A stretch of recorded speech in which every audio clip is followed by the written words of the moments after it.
Hi,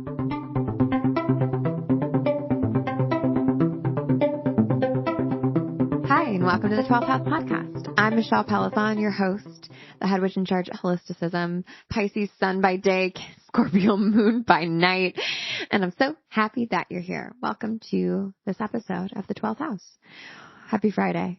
If you're listening to this on a Friday, which is when these podcast episodes normally drop. I don't know if anyone's noticed if you're a listener. If you're not a listener and this is your first time, welcome.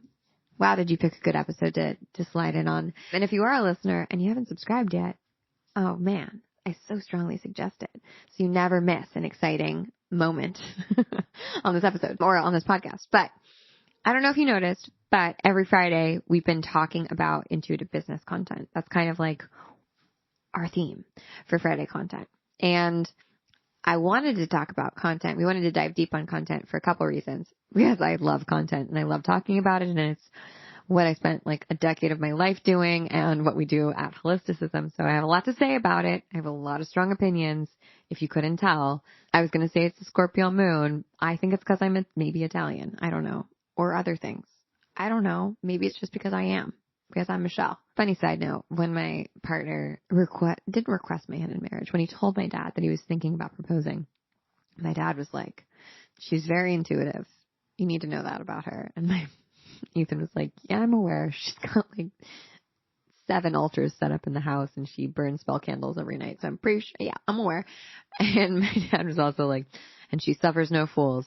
And boy, oh boy, did Greg Pelizon call me out. That is true. Do not suffer fools. I have strong opinions. However, I would like to say they are loosely held. If you can convince me to change my mind, I'll listen to a good argument. But anyways, strong opinions over here. I love content. I think it's like the future. And it's so funny because when I was fundraising a couple of years ago for Holisticism, and when I was working in content at startups, we were always like relegated to the corner of the office. It was like, content's not important. Content, this is super misogynist, but content's for girls. That's what it was like. It was always an all women team that I was on for content, which was like weird. I don't know, because like men could also make content. It was just bizarre. And non-binary people can make content, like whatever. We were always like pushed over in the corner and like kind of ignored and never got budget. And I never understood that because I was like, yo, we're making content to sell your shit. Like the reason that people even come to this website is to look at this stupid blog like that we're writing. Or like, how do you think you make money every time we send emails? Guess who wrote the emails, dimwit? Like, what are you talking about, dingus? Get it together. And I always felt like, how could people not see? How could these CEOs not understand that content was like a key component to selling things, to having a successful business? And when I started pitching investors a couple of years ago, they asked me a lot when I was making Holisticism, because originally when I made Holisticism, I started as a newsletter and then I built software for wellness practitioners. It was kind of like a SaaS product, so a software as a service. And investors would say like, well, what is this? Is it a media company? Is it SaaS? Is it a marketplace? And I heard so many people say, don't get into media. Don't get into media. It's so hard. Making content's so hard. Like, doesn't make you any money. I was like, what are you talking about? Do you guys know about HBO and Netflix? Like, I don't think you understand what you're saying right now. And I think thankfully the tide has turned and people are starting to see how valuable content is and how lucrative it is, but also just how it is truly like the currency of our generation. It's like pop culture currency is content. And I think that's something that most of us kind of understand on like maybe like a subconscious level or an unconscious level, that we need to make content in order to get in front of the people we want to get in front of and sell our things, or we can actually make content and make money off of content. And I think that's really cool, but most people, I would venture to say, don't understand on a conscious level how to do that, right? Like how to actually make content that's awesome and fun and intuitive and aligned with their beliefs and their ideas and who they want to be in the world, and also have it be lucrative and not like extractionary and gross and icky and feel like it's preying on people. And we've seen like this explosion of people interested in making content, especially in the last year since COVID, because we've like, guess what? We can do like 3 things. We can make bread, we can watch content or we can make content. Like that's it. That's all we get to do.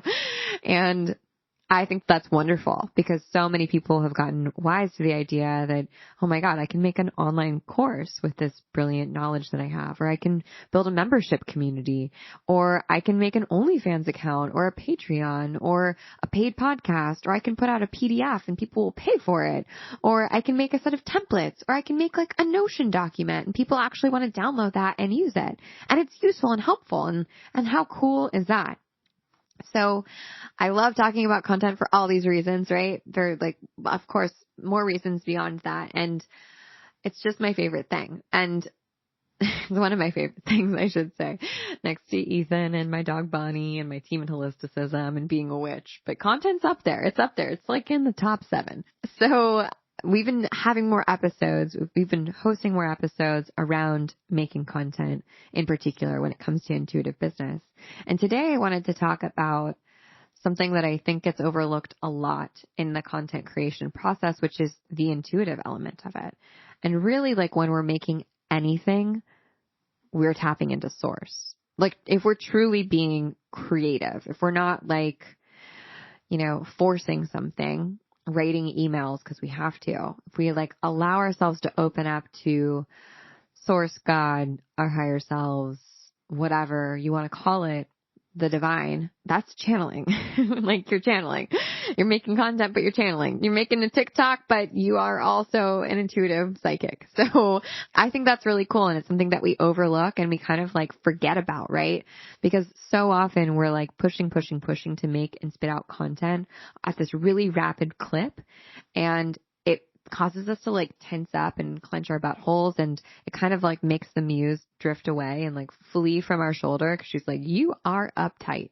And instead, I think we can make our lives so much easier. We can make our content so much better and juicier and so much more fun if we just opened up to the intuitive elements of it and opened up to the fact that it's pretty much just channeling, especially when you're doing it really well.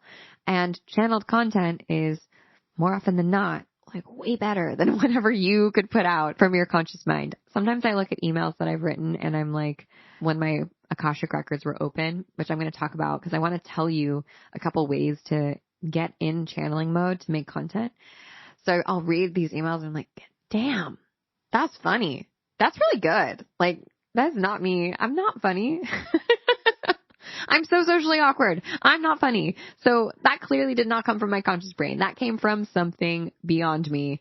And I'm really grateful that it came through, but I could not replicate that if I tried. And I think that mystery and like excitement is really cool.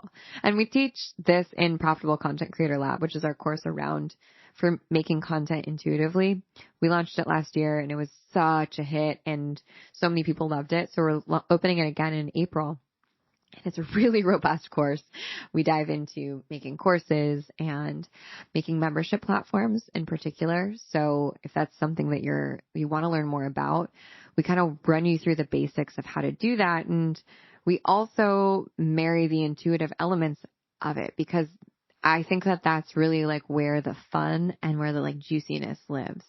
Yeah, of course, like you want to understand how to market your course or your membership. You want to understand how to price it and make money. You want to understand like the tools and the systems and the software and all the things that you need to make it.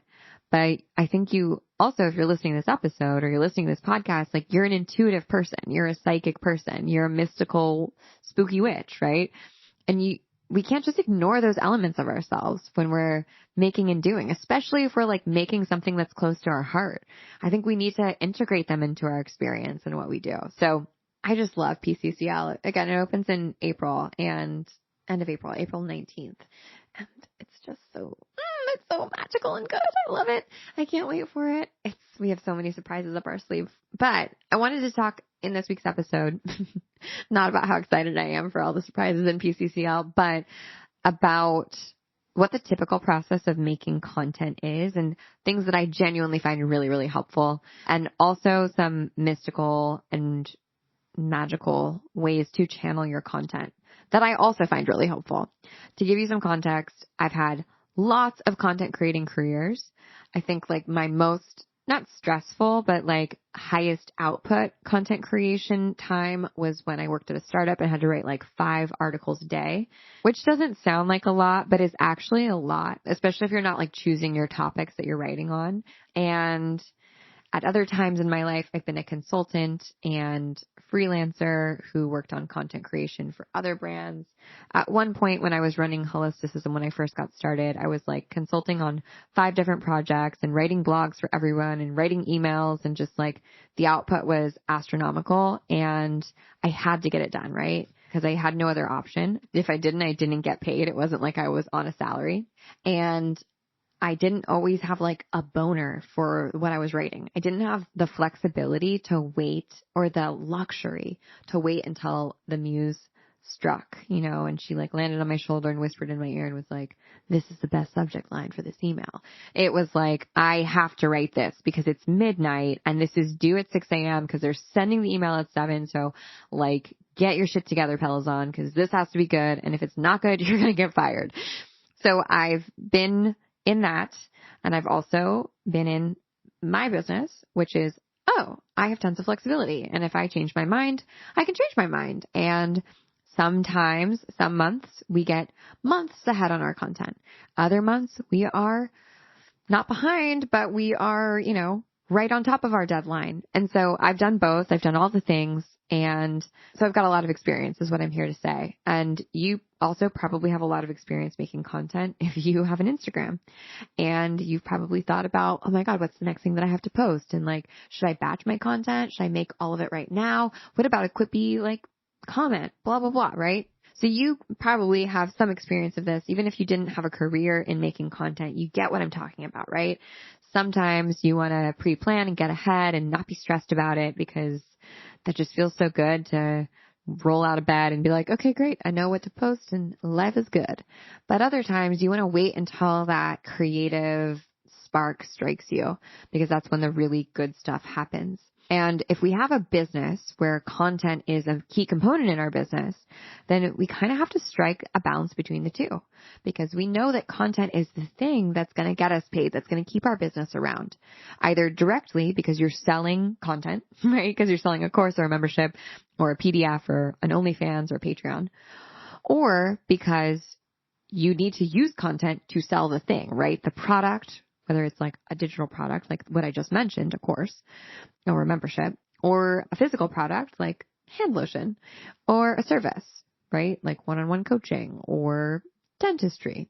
I use dentist every time I talk about service-based businesses. But anyways, either way, you know that you need to make content in order to either market your services or like just get paid. So get paid because people are going to buy your thing. Either way, you need to make content in order to get paid. And the reason that we make content is to educate our users. It's to provide value to our users. It's to provide that like know, like, and trust factor, and also to teach them the what, right? Free content is the what, paid content is the how, if you're ever curious about like how to discern between the two. So content is like doing double and triple duty It's like seriously doing heavy lifting. It's like, I can educate your users. I can make them like you. I can also make them remember you. Also, I can make them trust you. By the way, I can also get you paid and remind your users that you exist, which is another reason that we make content. So typical and like practical methodologies and ways to think about making content to make it easier. Well, let me go back. I got ahead of myself. So that's all to say that like you need to make content consistently. Like period, end of story. Don't get mad at me. You just have to. Like, I know you don't want to. Listen, sometimes I don't want to make content consistently either. It's annoying.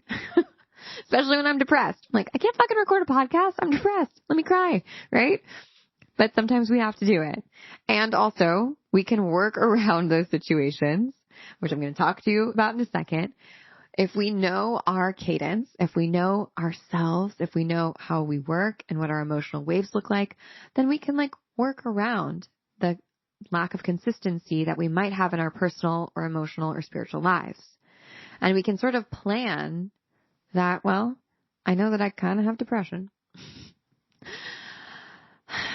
So if I'm feeling good, it's probably good for me to batch my content right now. Because when I'm feeling bad, the shit is not going to be as good. So when I'm on my kick, I got to like store that away. It's like the story of the ant and the grasshopper in the winter. That parable, right? You want to store away your grain so that when winter comes, you got food to eat.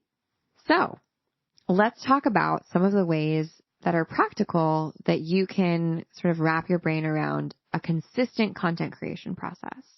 And that could either mean you're consistently making content or just consistently pushing content. And maybe your content creation process is completely inconsistent, but it's consistently inconsistent. Have I said too much word wrap of consistent? I don't know. Text me about it. Okay. So let's talk about the most important thing, which is your content ecosystem. I don't know if this is a real thing, but this is how I think about it. So just go with me. Every piece of content that you make is leading somewhere. We are not just like throwing shit up on our blog or sending out a rando email or like posting a weird story just to do it. We are leading to something. We are breadcrumbing to something, to an action, to something that we want our users to do. Maybe we want the action to be join my email list. Maybe we want the action to be join my membership community or join my OnlyFans, right? Now, we don't need to be explicit every single time we post content. We don't have to be like, join my OnlyFans, join my Patreon, like every single time. That would be annoying, right? But we want our content to lead towards the next step that we want people to take. So again, we're not just like throwing shit at the wall and being like, oh, got to make a content right now. Let me just like whoop, whoop, whoop, take a picture of my shoe and put it up there. No, that's not going to work for your business. Even influencers, right? Like I was just thinking of like who would take a picture like that, like probably a really cool influencer. But like even that is contributing to the ecosystem of their content, the ecosystem of what they're trying to sell. They're trying to sell their coolness to you, right? Or they're trying to sell clothes to you. Or they're selling you their coolness because they want to sell you their influence. So like showing you something cool does that, right? So think about the ecosystem that you have around your content. What is at the center of that ecosystem? Is it a product? Is it a service? That's it. Is it a product or is it a service? Or is it an idea, right? Maybe you want to make content to convince people to be makers. My friend Courtney is an incredible artist and filmmaker and writer. And I think that she makes content to inspire people to make and to like go out in the world and make their thing. Great. So that's the action she wants them to take, right? That's at the center of her content ecosystem. So every piece of content that she makes is driving, it's breadcrumbing towards that. So same thing for you. You want to think about what's at the center of your content ecosystem. And maybe you have multiple ecosystems, right? That's totally fine. We can have multiple ecosystems on the planet Earth. We can have multiple ecosystems in the rainforest, right? That's totally cool. And they can be like simpatico. So what are your ecosystems? If you have multiple, what's the content or what's the product at the center of them or the service, right? And that is what you are going to make content around. I'm picturing like a Venn diagram in my brain of like overlapping things. So think about your content ecosystem and what's going to live in that content ecosystem. So if I'm talking about like amazing headbands, I've got 2 headbands on my desk right now. So that's what we're going to use as our example. Then what's some content that I can make for headbands, right? I probably want to take some pictures of girls in headbands or men in headbands or non-binary people in headbands. I probably want to talk about the cool headband styles that are coming into vogue lately. Maybe I want to do some historical headbands. Maybe I want to talk about hairstyles that you can use with headbands to not look like Charlotte from Sex and the City because she's kind of lame, right? We're just like spitballing some ideas that make sense in this ecosystem that are breadcrumbing to the action that we want our users to take. So that's the most important thing is thinking about your content ecosystem.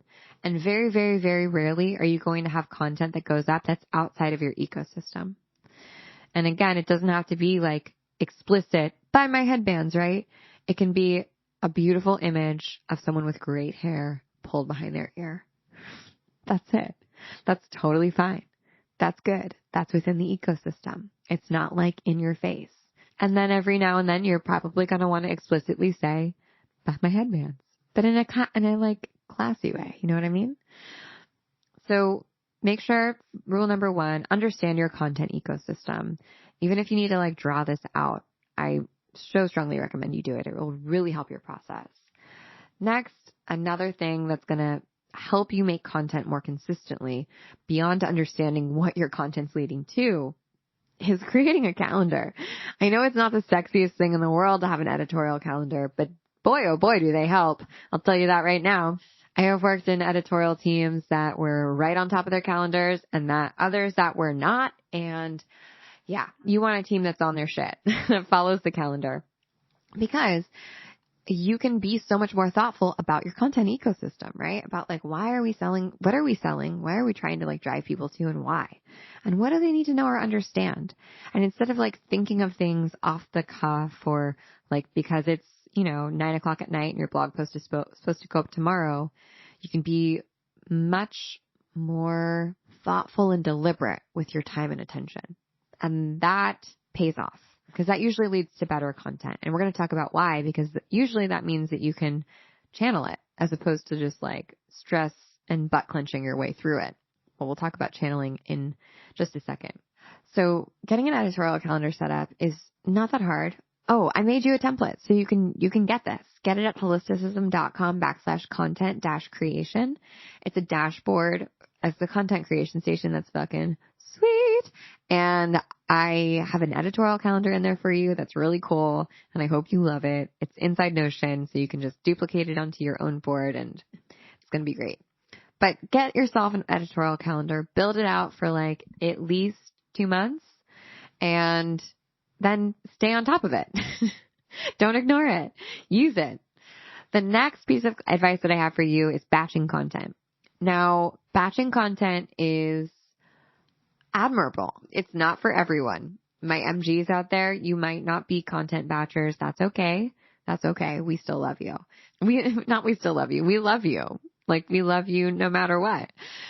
Batching content it comes from the idea of deep work, which is a book written by Cal Newport. And Cal Newport, in this book, talks about how we really don't afford ourselves time to do deep work anymore. Deep work just means that you're spending 2 to 3 hours with your head down in one idea. We have gotten so used to monotasking and jumping between monotasks like every 5 seconds. I notice even myself, like when I'm bored in the car, like when someone else is driving, like every 30 seconds, I'll like open up my phone. It's so gross. It's like not that cute. We're just so accustomed to bouncing between things all day long. Our email, our Instagram, Reddit, our whatever browser, whatever's on the phone, TV. And in his book, Deep Work, Cal Newport says, we really need to give ourselves time to go deep on one idea, to monotask for a longer period of time than 15 seconds. And when we do, we're going to uncover so much more information about ourselves and create like a really like deep neural connection and really understand things more clearly and solve problems in a more robust way. And arguably the reason that we don't get further ahead in life is because, and like put further ahead in quotations, the reason that we don't achieve what we want is because we never allow ourselves to go deep on something. And when we're constantly skating on the surface, we don't allow ourselves that depth. We don't see progress. We see like minuscule, tiny millimeter steps towards the direction we want to go in. And when we give ourselves deep work time, we move like in leaps and bounds. And so batching content is basically the idea of deep work, right? Where if I give myself 2 to 3 to 4 hours to just get in the zone, get in my computer place, drink my tea, and like pound out some really awesome content and only have that on my list and not have to toggle between answering emails or hopping on a phone call and distracting myself and getting all over the place, then I'm going to make really high quality content, and I'll also probably make it faster. I've definitely found this to be true. And I'll just tell you this, I also struggle with batching content and being able to focus for 4 hours at a time, especially if I'm feeling anxious or if I'm feeling depressed. I just kind of can't. So batching is when I get the opportunity to do it, I love and I feel really good. I think it's so useful. And sometimes it's just not possible. But there's a hack to deep work, which is getting a buddy to do it with you. I found that when I co-work with someone, it's so much easier for me to do deep work with them. If we like carve out 3 or 4 hours, Wallace and I will do this a lot. We'll just like we almost won't talk to each other for the rest of the week because we work remote, and then we'll just stay on Zoom for like 3.5 hours and like go ham on one idea. And it's so much better than trying to have like a 30-minute meeting or an hour-long meeting, like, every week. It just like gives us really the space to like go, and then go execute, which I really love. So batching content can be a potentially great option for you. When you're batching, I just want to remind you that it's not just the creation process that you're going to need to batch. You're also going to need to factor in the timing of like formatting your blog posts or editing your podcast or your YouTube, whatever piece of content you're doing. So schedule that into your time too. When you're batching content, give yourself 2 to 4 hours to just create, not do any of the admin stuff, not do any like brainstorming, really create, like writing or recording podcast episodes or, making videos. Like that is the 2.5 hours or 2 to 4 hours. You will need time to like pitch yourself ideas and to do the admin work. So just slot that into your calendar separately. Make sense? Okay, cool. And that's my last recommendation for like practical ways to make content and to get yourself in the zone to make content consistently. Of course, there are things like binaural beats, which are not exactly like practical. I'd say they're a little less mainstream. I think binaural beats can be really helpful to like getting you in sort of like that trance state. I've also heard that listening to video game music can be really helpful for people who have ADHD, because video game music is meant to be, it's orchestrated to be both energizing but focusing, because they want you to play the game, right? And focus on the game. So that's where it's, YouTubing. But now I want to talk about channeling and how I think the best content is channels content, and a couple ways to do that. Before we get into channeling, I will say the most important piece of advice I can give you around making content is to never start from an empty page. And that's, I think, why some of the best work comes from channeled content or like these methods, because you are not starting from like a blinking cursor. You are jumping off from an idea, from a subject, from a tarot card, from something. You are responding. And I also want to just recommend that everyone does something called creating a second brain. It can be as simple as just like saving all the things that are interesting to you in a Notion document, or even on your bookmarks tab on your computer or on Chrome. But second brain is so important for me. I have a second brain tab on my Notion where I just store information, articles, ideas, things I read that are interesting to me. And when I need to go write something, I go to my second brain first. Or when I need to make a podcast, I go and I need ideas. I go to my second brain to get ideas, because that's where I've been storing things that are interesting to me.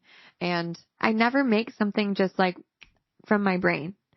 I'm constantly in relationship to the world around me. We all are, right? And so never starting from a blank page is really important. We need to remember that we are not in this box by ourselves or in a silo by ourselves. We are in the world with other people, and we are responding. We are in response to them, and they're responding to us. So my big recommendation is never write from an empty page or a blank page. Never create from a blank page. And I think that channeling can really help you not do that. It gives you something on your page to get started with. So I've got, 6 different ideas for how to channel your content. And I think they're all great. So my first recommendation is to use the tarot. Duh. Right? I have a lot of tarot decks here in my house. I just turned my head to look at all the decks behind me. And I noticed that when I go to sit down to either write an email or to write a blog post, I'm feeling just like, ugh. Even when I have the topic or like the subject that I know I want to write about, I'm just like really running into a wall.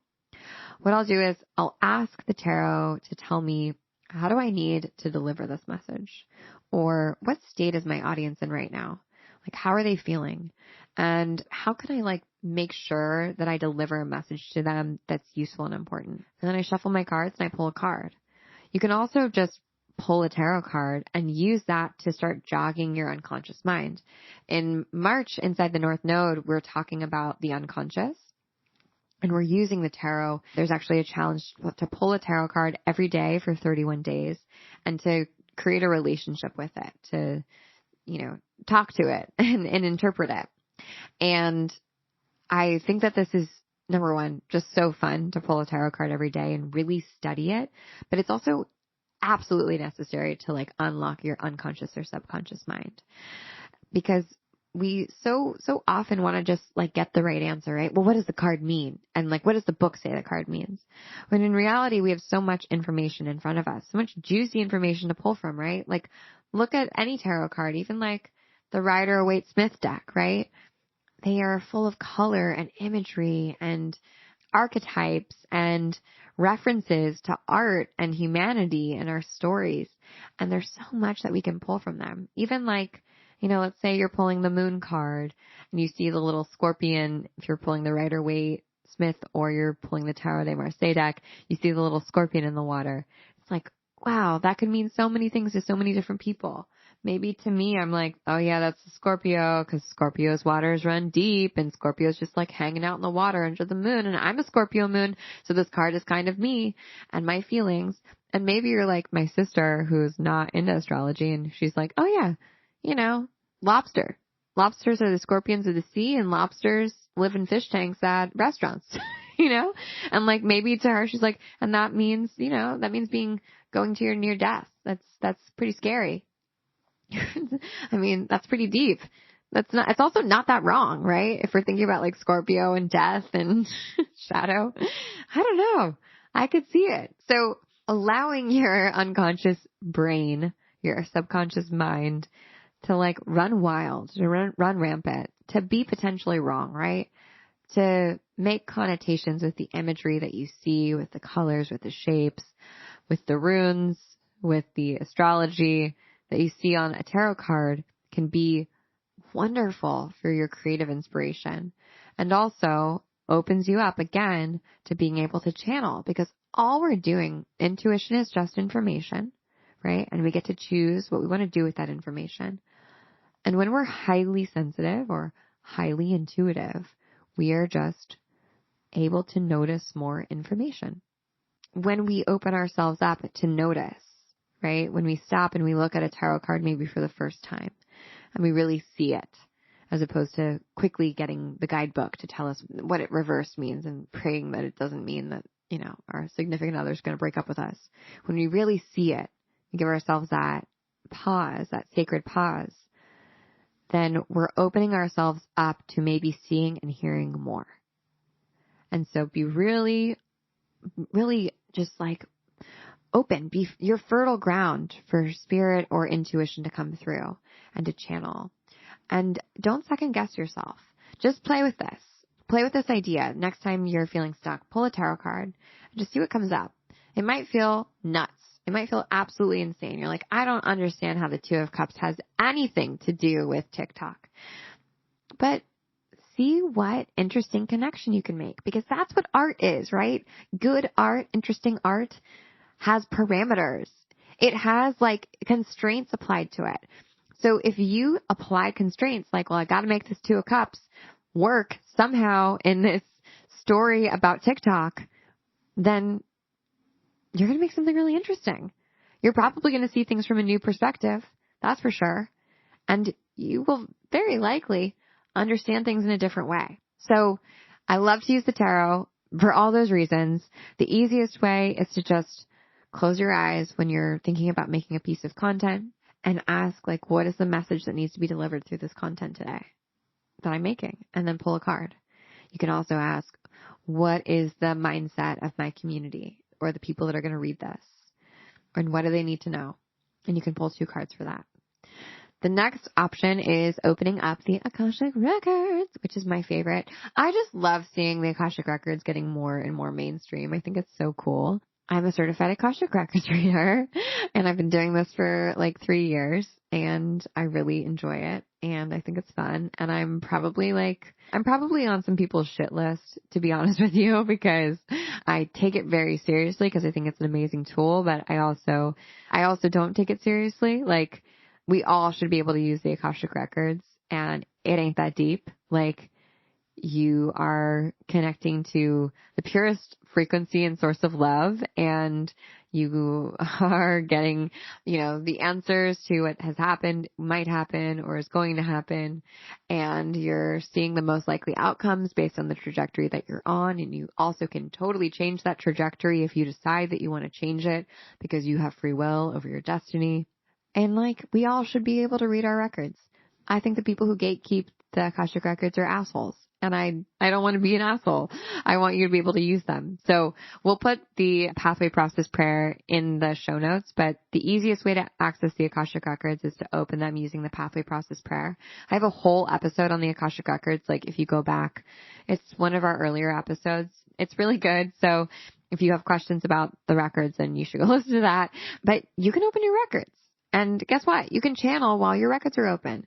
You can ask questions, of course, but you can also just channel. So I do this a lot. I open up my records. I'm like, all right, guys, do your magic. And I write my sales emails or write my blog posts or fix the website copy. So don't sleep on the Akashic records. They are great. Just don't forget to close them up afterwards. Because if you don't close them, first off, bad hygiene, bad spiritual hygiene. Second, it will make you feel really anxious and not good. And also it just leaves you open and defenseless. And again, spiritual hygiene is important. We want to be mindful, right? And deliberate with the tools that we use. And I almost said I'm irreverent when it comes to the Akashic records, but that's not true. I'm really reverent when it comes to the records, and we want to give them reverence, right? We don't want to forget that they're open. They're such a magical, special gift that when we take them for granted, that's not good. So make sure that you close your records when you are done channeling your amazing marketing email. Okay. Our next option is automatic writing. Automatic writing's cool. It was one of the first practices that I tried and really resonated with. I read this book called, I had to look on my bookshelf, The Intuitive Way. I was about to call it You Are Psychic, but that's not the book. You Are Psychic's a good book, but I think The Intuitive Way by Penny Pierce is even better. And I so recommend it to anyone who wants to tap into their own intuitive gifts. But in the book, she very consistently recommends that you do intuitive or automatic writing. And all that automatic writing is you get really quiet and you can meditate, or you can do a visualization of yourself connecting to source, or just the top of your head opening up and energy pouring through you. And then you put pen to paper and you just see what comes up, what happens. And a lot of the time it's not just gibberish, but sometimes it's really useful. And I wouldn't say that I could write an entire blog post on automatic writing style, but definitely a good nugget or a good theme or a good lead could come from an automatic writing session. Plus, again, I've said this a couple times, but content creation is channeling, so you're an open channel. And anything that opens up your channel or flushes, your channel clear, is going to make it easier for you to channel through the messages that you need. So you could even think of it as I don't know, automatic writing's the super flush, right? That clears the pipes. And then once it's clear, it's all right, now I don't need to be writing a wild woman all over my notebook. I'm now clear and open and tapped in. And now whatever needs to come through me can come through in a more sort of organized, less crazed way. So automatic writing is a great tool. And there's also a tiny little book on Amazon called Automatic Writing that is really cute and easy to read and has a lot of suggestions on how to do it. So you can check that out. The next option for channeling content is to tap into what's going on in the ethers through astrology.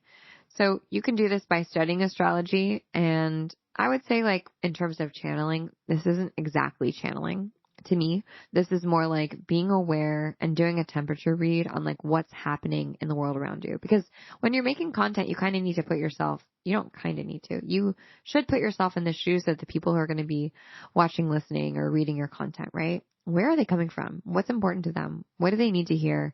What are they going through? How are they feeling right now? How's this going to land with them? And astrology can help us understand what is fucking going on out in the world beyond us, right? Like, is everyone having a weird vibe right now, or is it just me? No, it's not just you. It's because Mercury's retrograde, bitch, you know? So astrology is really good for that because we can see, okay, maybe like Mars is in Aries and that's intense. And so maybe what's going to resonate with people right now is like a really clear call to action, a very direct piece of content, not something that's like loosey-goosey all over the place. Maybe even like getting angry, maybe even like being a little, I don't know, tongue-in-cheek or irreverent. That's what's really going to slap for people during a Mars Aries. I'm not an astrologer, so I don't know. Transit. Maybe we're in Pisces season. And so Pisces season is all like, it's all love. It's all like flowy and just like watery and mutable and changing and feeling and going deep. And so maybe that's the type of content that you want to make because you know that people are more likely to receive that during this time, right? Because we're primed for it. So I think when you kind of tap into what the energy of, not to sound like a total LA person, but what the energy is around us and what's going on etherically, then you can tailor your content to that, or you can tailor your approach to that. And I think that your content will land and resonate more clearly with people. So that's not exactly channeling, but it feels close.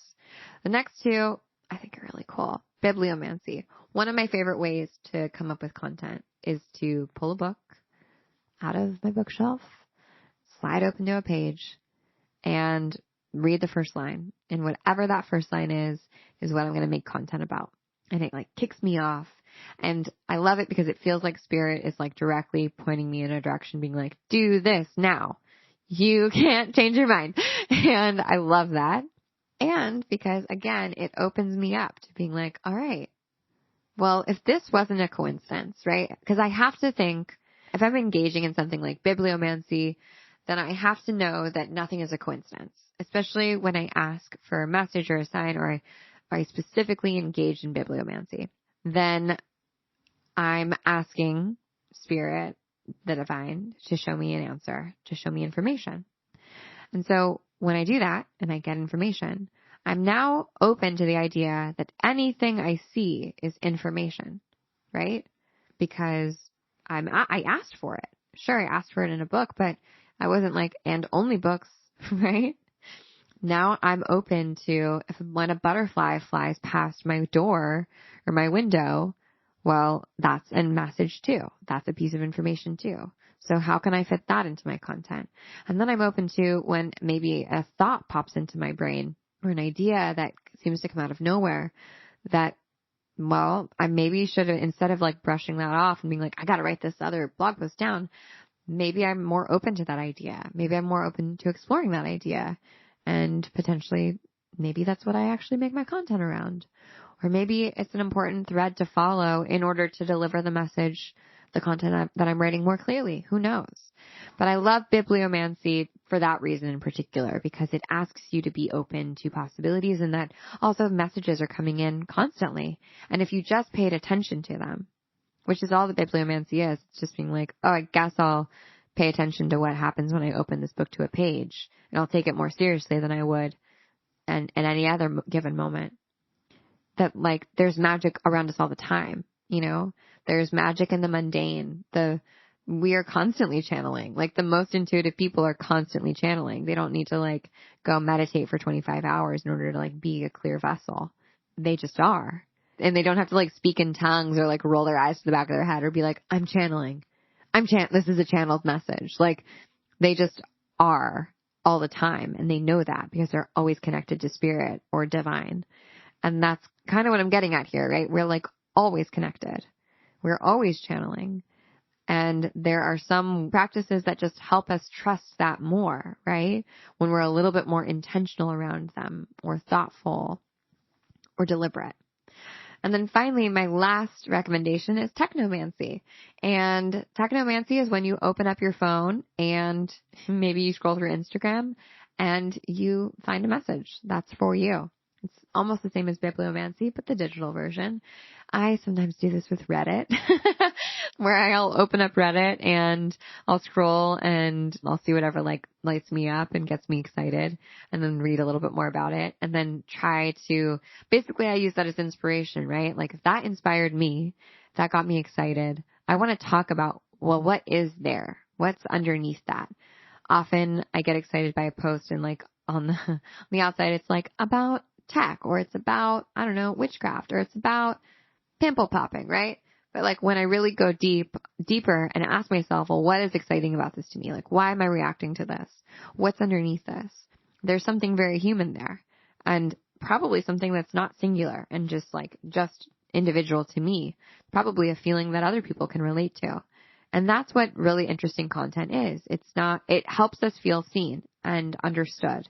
Again, content is really doing the heavy lifting. It's educating you and getting you to buy something and entertaining you and also making you feel seen and understood. But think about it. The content that we love on Instagram that we share and we save is head nod moment content, right? Or the content that you send your sister on TikTok. Now I'm just speaking from the eye, is it's when you're oh my God, this is so me, right? It's either that or puppies, but or this is so you.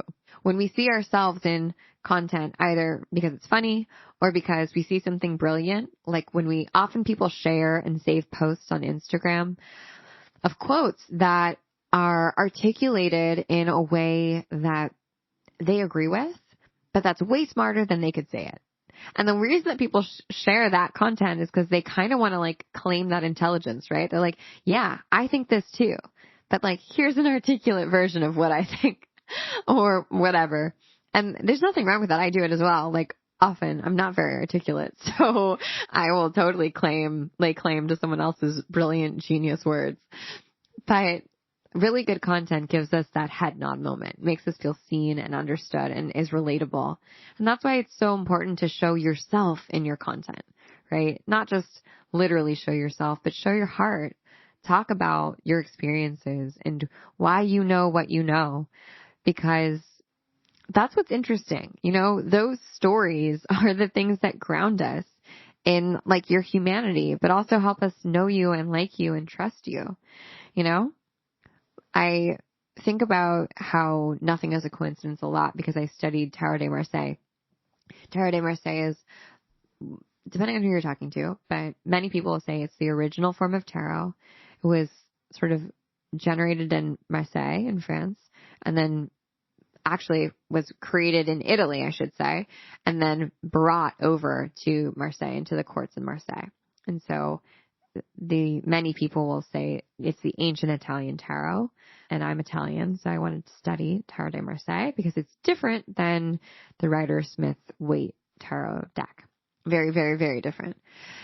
And I was reading a book on Tarot de Marseille because I couldn't really find anyone to teach it to me, so I just kind of had to read about it. And now, since I've found more people who study it, but it still feels really rare and also difficult to learn, but it's something you just have to practice, which happens with a lot of mystical things, I think. You just have to, we all look for teachers because we're somebody else knows the answers better than me. But then you just start practicing and you're wait, nobody really knows the answers. Or even if I don't know all the answers, it's okay. This is a practice, right? But in my book, the author says, once you start the reading, anything that happens is part of the reading. If your doorbell rings, once you start shuffling the cards, that's part of the reading. If a bird flies into the window, that's part of the reading. If your dog starts barking, that's part of the reading. It's all information.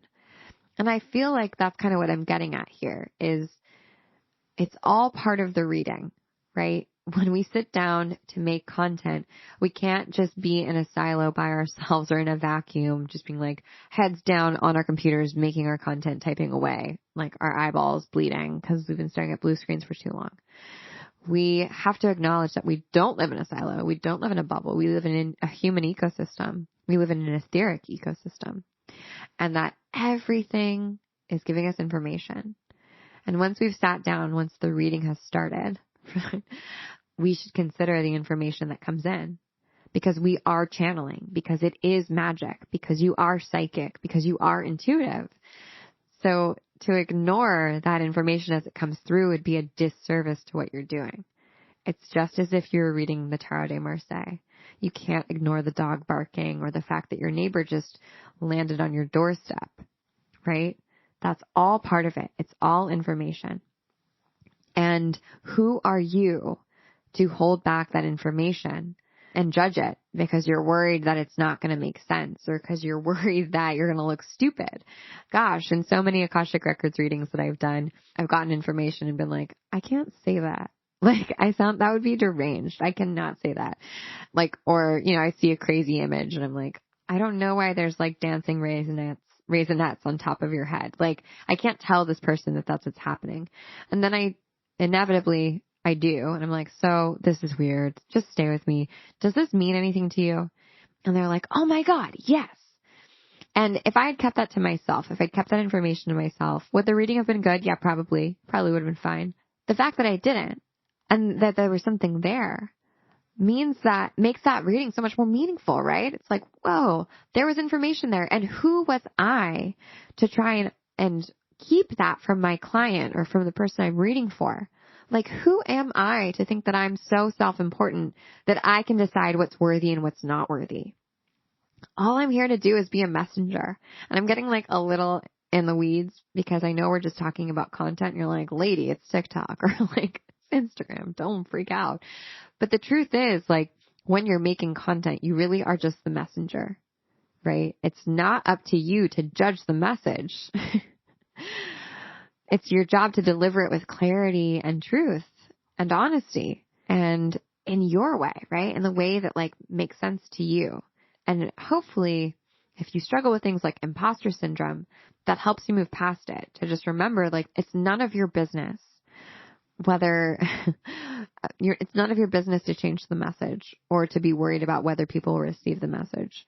What is your business is to like make sure that you are delivering that message with as much care as you possibly can muster and with as much clarity as you can develop. And so it's your responsibility and your job to be clear and to stay connected and to see the magic in the mundane and to be open and to not sort of like try to block the message as it comes through.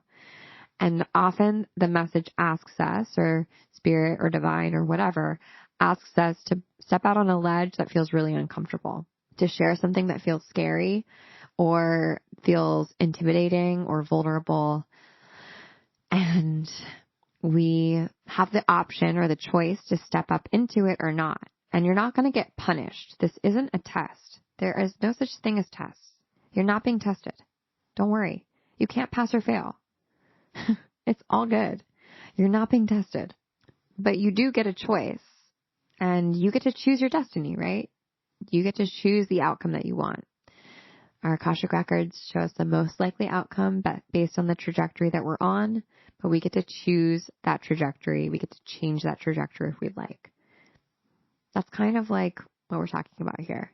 You get to choose if you want to deliver that message in full integrity or not. And you can always change your mind. So that's all to say. There's some really fun ways to make content intuitively. And also, like, I guess, like, I didn't realize this when I sat down to write this episode, but like, to make content really requires vulnerability and really like asks you to like be human. And that's, I think, when the best content gets made, the type of content that really delivers. And you can make this process fun and intuitive and magical, and you should. I always light incense before I start writing or before I start making things.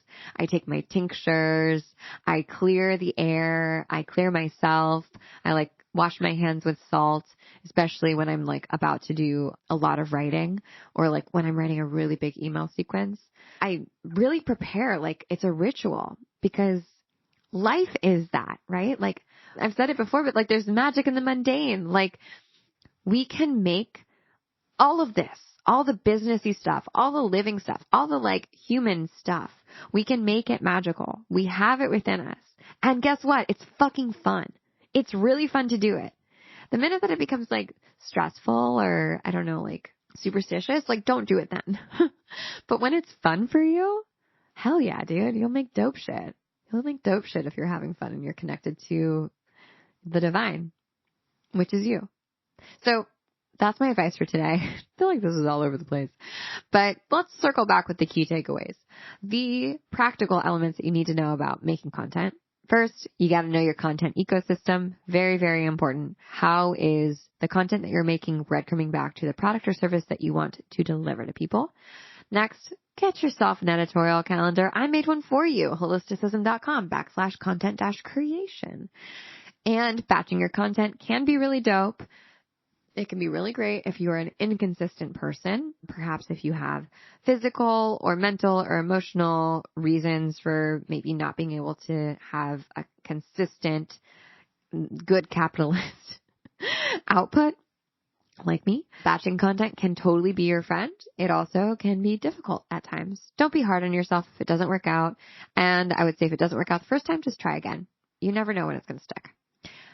Never write from an empty page. That is my most important piece of advice that I can give you. So get a second brain, get something else going that will help you, and get your intuitive tools out. Get your intuitive gifts. They are what's going to help you not write from an empty page, right? You're getting something to jump off from. Remember, once you've decided that the reading is happening, once you've decided that the content creation is happening, everything that happens is part of the reading. Everything that happens is part of the content creation experience and is information, right? That you either choose to use or to forget about. So you can use the tarot, the Akashic records, automatic writing, astrology, bibliomancy, and technomancy to channel whatever message is supposed to come through in terms of your content and what you need to deliver to your community. Okay, that's all I have for you today. I hope you enjoyed today's episode, and I would love your feedback on this. I'd love to hear how the content creation process is going for you. Seriously, it makes my day. So either hit me up at Holisticism on Instagram or shoot me a text at the number in our show notes, or you can write a review of this podcast and let me know what you think of it. I would love that. It really helps us when people write reviews and when they like the podcast and give it 5 stars on Apple Podcasts and subscribe. I know it's like so cheesy because everyone says that, but it's really true. And it makes such a big difference. And we just really, really appreciate it when you are able to do that. And if you're not able to do that, or maybe you're a sweet baby angel and you've already liked the podcast and given it a review, if you share this on your Instagram or you text it to a friend who might also dig it, that seriously is like how we grow. It is slow, but steady growth. And it's organic growth on podcasts, which is really cool. And we exponentially get new listeners every week. And I know it's directly because of you, because you're listening to this and you're sharing it with your friends. And I'm just so grateful. So thank you, thank you, thank you. We love you so much. Join us at the Holisticism Hub if you want to have more fun. The Holisticism Hub is our free community for all people where we talk about mysticism and intuitive entrepreneurship and all the good things. And we'd love to see you in there. If you just want to talk shit on wellness products and see the hottest new wellness jobs and learn about the trends that are happening in the wellness space, join the Cusp. It's like $5 a month. It's so affordable and so fun and so cool. We are dropping so many goodies in there. Our new keychains are out, which is exciting. And I think that's it. That's all I have for you today. Thank you so much for listening to this episode, and I'll see you on the internet. Bye.